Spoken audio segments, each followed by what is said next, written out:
Okay, the next big step in risk management too is start playing a role in planning, maybe budgeting, although I'm kind of less optimistic about budgeting because budgeting is usually quite political and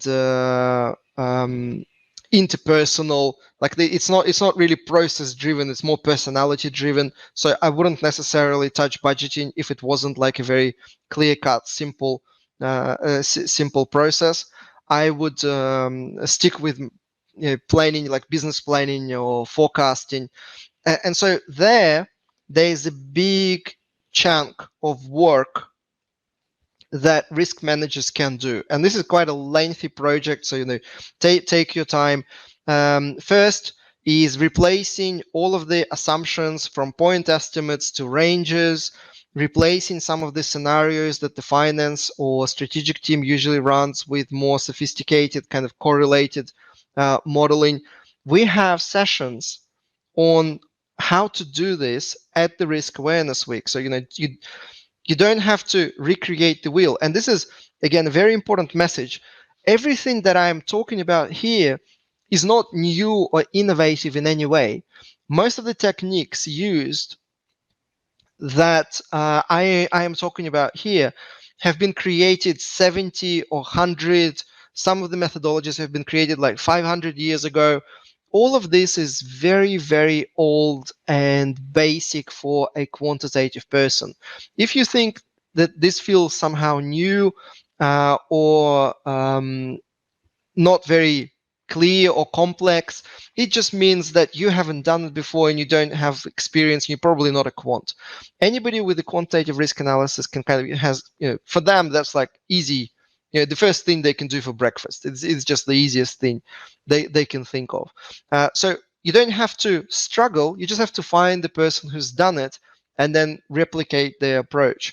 And this is why Risk Awareness Week is so powerful, because I found the people who've done it millions of times for you, and then they illustrate how you can do it in real life. So, watch Sam Savage, watch Hank Krania, and Brian Part and I always do sessions on the topic. Doug Hubbard, of course, is a mastermind of that. Max Henry, all of these gentlemen have workshops at 2019 Risk Awareness Week, 2020 Risk Awareness Week, 2021 Risk Awareness Week, and 2022 Risk Awareness Week.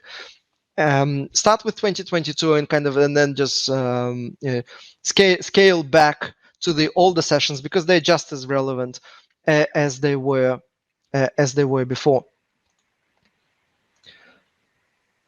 Because this can be then like all of the simulations, they can be used for setting performance targets, stress testing, scenario analysis. Yes, thank you, Sammy, and Benoit, of course, as well.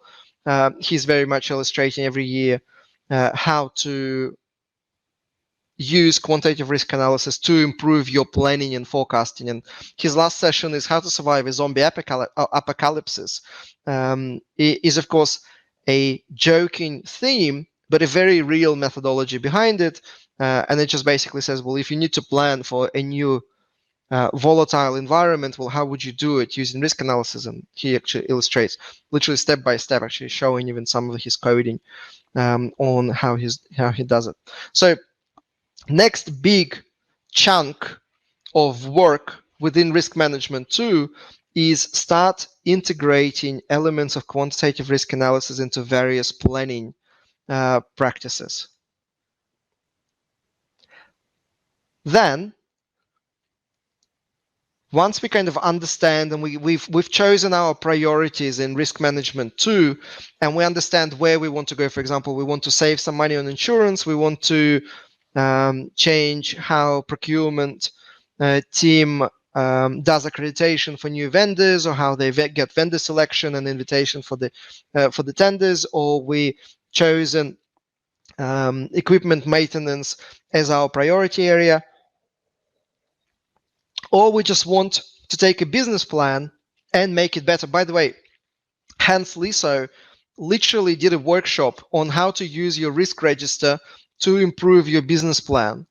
So you kind of, how do you link your quantitative risk register to your business plan? And like he did it in the easiest way physically possible. 2022.riskawarenessweek.com. Watch his session, and you can actually download the template and try and do it yourself. But you don't have to do it yourself. You can just ask somebody to do it for you. Just keep that in mind as well.